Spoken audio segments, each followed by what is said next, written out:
রাজধানীর প্রধান ঈদ জামাতের জন্য প্রস্তুত জাতীয় ঈদগাহ ময়দান।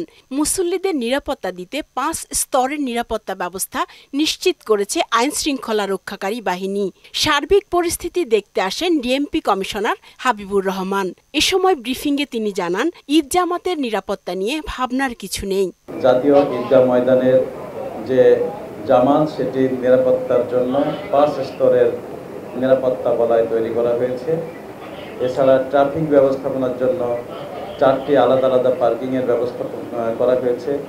Drone patrolling, cyber patrolling, CCTV camera ইত্যাদি বিভিন্নভাবে নিরাপত্তা নিশ্চিত করা হবে। তিনি আরও জানান, কোরবানির চামড়া ঘিরে যে কোনো ধরনের অপ্রীতিকর ঘটনা এড়াতেও কাজ করছে পুলিশ প্রশাসন।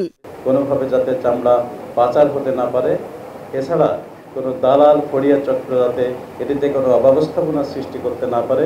পরে জাতীয় ঈদগাহ ময়দান পরিদর্শনে আসেন র্যাব মহাপরিচালক। আয়োজিত ব্রিফিংয়ে পশুর হাটের নিরাপত্তা নিয়েও কথা বলেন তিনি। মলম পার্টি, অজ্ঞান পার্টি, চুরি, ছিনতাই এই সমস্ত অপরাধ যাতে না হয় প্রতিরোধে র্যাব সার্বক্ষণিক নজরদারি করছে এবং পর্যাপ্ত ফোর্স মোতায়েন করা হয়েছে। আর নাশকতা মোকাবেলায় সুদবিহীন ব্যাংকিং এ আত্মশুদ্ধির পথ এনআরবিসি ব্যাংকের ইসলামিক ব্যাংকিং আল আমিন। ত্রিমাত্রিক এ বাহিনীর প্রস্তুতির কথাও জানান র্যাব মহাপরিচালক।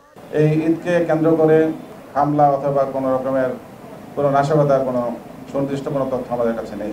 আমরা এই ধরনের আশঙ্কাকে উড়িয়ে দেই না। এটা মাথায় রেখে, এটা বিবেচনায় রেখেই আমরা আমাদের নিরাপত্তা পরিকল্পনা প্রস্তুত করেছি।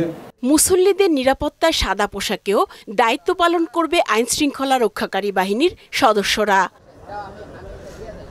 উষা ফেরদৌস, মোহনা সংবাদ, ঢাকা।